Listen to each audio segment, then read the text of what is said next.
ప్రముఖ రచయిత శ్రీ ఓలేటి శ్రీనివాస భానుగారు రచించిన పొగబండి కథల నుంచి ఈ కథ.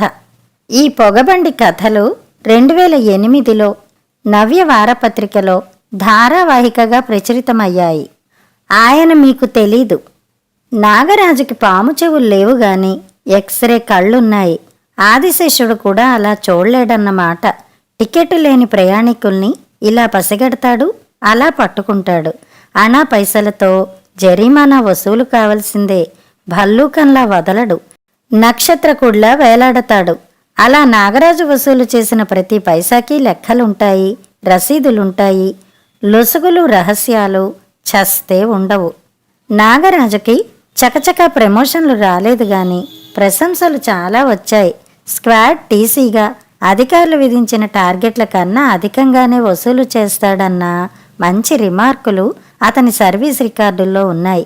రైల్వే వీక్ అవార్డని, జీఎం అవార్డని, రైల్వే బోర్డు అవార్డని నాగరాజుకి చాలా పురస్కారాలు వచ్చాయి. అతని ఫోటో సావనీళ్లలో వేశారు. డివిజనల్ ఆఫీస్ బోర్డులో వేలాడదీశారు. అంతే, వాటిని చూసుకుని మురిసిపోవడమే. పొగిడితే చాలండి, భుజాలు గజాలైపోతాయి. హనుమంతుడిలా ఎగురుకుంటూ పని చేస్తారు. పుస్తల తాడు, నల్ల పూసలు తప్ప మరేమున్నాయి గనక అని ధ్వనిస్తూ బోసిమెడ చూపిస్తుంది భార్యామణి. పేరు మణే. రైల్వే ఆసుపత్రిలో పోసే రంగు నీళ్ల వల్ల ఉబ్బసం తగ్గదంటూ మంచం నడినెత్తిన కూర్చుని పిల్లి కూతలతో సూచిస్తుంది తల్లి. 2 కూతుళ్ళు, ఇంకా చిన్నవాళ్లు. ఇంగ్లీష్ కాన్వెంట్లో చేర్చాలంటుంది మణి. రైల్వే స్కూల్కే పంపిస్తున్నాడు నాగరాజు. ఓ చెల్లెలికి పురిటి ఖర్చులు, మరో చెల్లెలికి పెళ్లి ఖర్చులు, జీతంలో కటింగులు. రైల్వేలో టీసీలంటే జేబుల నిండా సంపాదిస్తారని పిల్లనిచ్చిన మామగారి ఉద్దేశం. నిజమే, నాగరాజు జేబుల నిండా సంపాదిస్తాడు. కానీ ఆ మొత్తాన్ని రైల్వేకి గుప్పిళ్లతో పోస్తాడు. అల్లుడు గారు అంటున్నానని కాదు గాని ఆలోచించుకోండి. కెరటాలు ఆగాక స్నానం చేస్తామంటే కుదరదు. ఏం వెనకేసుకున్నా, ఎంత వెనకేసుకున్నా ఇదే సమయం అంటూ దీపం వైపు చూపిస్తూ ఇల్లు చక్కబెట్టుకోమని సైగ చేస్తారు మామగారు. నాగరాజు అన్నీ వింటాడు, అందరివి వింటాడు. మనిషికి మహా ఓపిక. విన్నవన్నీ వంట పట్టించుకుంటే తను నాగరాజెలా అవుతాడు? నల్లకోటు తగిలించుకుని రోడ్డున పడతాడు.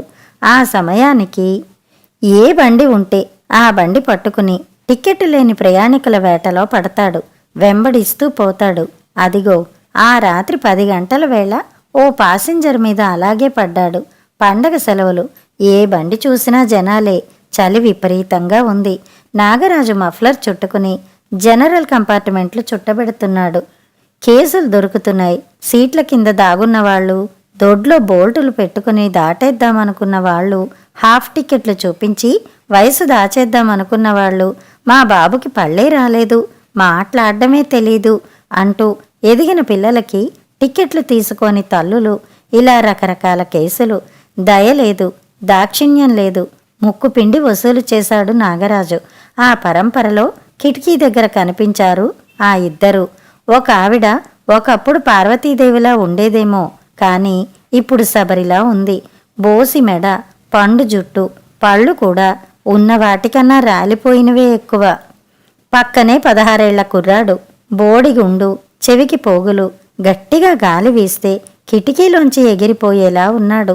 ఇద్దరూ కూర్చునే నిద్రపోతున్నారు. బామ్మగారు నాగరాజు పిలిచాడు. పెద్దావిడ పలకలేదు. చేతిలో ఉన్న టికెట్ పంచ్తో కిటికీ ఊచ మీద కొట్టాడు నాగరాజు. ఆవిడ ఉలికి పడింది. కుర్రాడు మాత్రం జోగుతూనే ఉన్నాడు. ఏమిటి బాబూ, రాజమహేంద్రవరం వచ్చేసిందా అన్నదామె. చాలా దూరం ఉంది బామ్మగారు, టికెట్లు చూపించండి. ఒరే మూర్తి, టికెట్లట. మనవణ్ణి మోచేత్తో పొడిచింది పెద్దావిడ. కుర్రాడు కంగారుగా లేచాడు. కళ్ళు నులుముకున్నాడు. నోట్లోంచి కారుతున్న చొంగని భుజంతో తుడుచుకున్నాడు. పొలమారినట్లుగా దగ్గాడు. టిక్కెట్లేవిరా? కుర్రాడు లేచి నిలబడ్డాడు. ప్యాంటు జేబులు వెతికాడు. షర్టు జేబు చూసుకున్నాడు. నిర్ఘాంతపోయాడు. పర్సు లేదు. ఒక్కసారి మత్తు వదిలిపోయింది. మాట తడబడింది. పెద్దావిడ కంగారుగా అరుస్తోంది. కుర్రాడు బిక్కచచ్చిపోయాడు. నాగరాజు చూస్తున్నాడు. పర్సు పర్సు బామ్మ. కుర్రాడు ఏడ్చాడు. ఏడుస్తూ మళ్ళీ వెతికాడు. ఏమైపోయిందిరా నాకిమ్మంటే ఇచ్చావు కాదు. పెద్దావిడిలో కోపం, నిస్సహాయత, ఆతృత. పోయినట్టుందే. కుర్రాడు బాంబు పేల్చాడు. పోయినట్టుందా? నిజంగానే పోయిందా? పెద్దావిడ కిందకి వంగింది. సీటు కింద చూసింది. మన్నుతో పొయ్యి అలికినట్టు నేలంతా తడిమింది. రేకుపెట్టె బయటికి లాగి మొత్తం అతలాకుతలం చేసింది. పర్సు లేదు. నాగరాజు అలా చూస్తున్నాడు. అంతా గమనిస్తున్నాడు. ఇలాంటివి కుప్పలు. నిజాల కన్నా డ్రామాలే ఎక్కువ. రైల్వే అంటే లోకువ. తెగ నటిస్తారు. బామ్మగారు, అయిపోయిందా? డబ్బులు కట్టండి అడిగాడు నాగరాజు. ఏమిటి కట్టేది? నా పిండాకోడు. ముక్కు ఎగబీలుస్తూ ఖాళీ చేతులు తిప్పింది జటాయువుల. చూడండమ్మా, ఎక్కువగా మాట్లాడొద్దు. ఉంటే డబ్బులు కట్టండి, లేదంటే వచ్చే స్టేషన్లో దిగిపోండి. జవాన్లు వస్తారు, కేసు బుక్ చేస్తారు కటువుగా చెప్పాడు నాగరాజు. బండి వేగం తగ్గింది. పెద్ద స్టేషనే. ప్లాట్ఫామ్ నిండా దీపాలు. ఇంజను వాటర్ కాలం దగ్గర ఆగింది. ఎత్తైన ప్లాట్ఫామ్ మించి లోకో కళాశీలు తట్టలతో రాక్షసి బొగ్గుని ఇంజన్ వెనక భాగంలో గుమ్మరిస్తున్నారు. నాగరాజు పెద్దావిడ్ని మనవణ్ణి లగేజ్తో పాటు దింపాడు. ఆవిడ గట్టిగా ఏడుస్తోంది. అరచేత్తో నుదుటి మీద కొట్టుకుంటోంది. మధ్య మధ్యలో మనవణ్ణి తిడుతోంది. నాగరాజుని గడ్డం పట్టుకుని బతిమాలుతోంది. నాగరాజు కరగలేదు. కదలమన్నాడు. పదండి అంటూ కేసు బుక్ చేసేందుకు తొందరపడుతున్నాడు. ఏం దారి భగవంతుడా అని దిక్కులు చూస్తోంది బామ్మ. ఏదో గుర్తొచ్చినట్టు బామ్మ మూట అంటూ ఆదుర్దాగా కంపార్ట్మెంట్లోకి పరుగు తీశాడు మనవడు. తప్పించుకోవడానికి మరో ఎత్తు. ఏయ్! నాగరాజు వెంటపడ్డాడు. సెకండ్లలో కుర్రాడు తిరిగొచ్చాడు. అబ్బాయి చేతిలో ఓ పాత పంచె మూట కట్టి ఉంది. పెద్దావిడ గుండె గుబేల్మంది.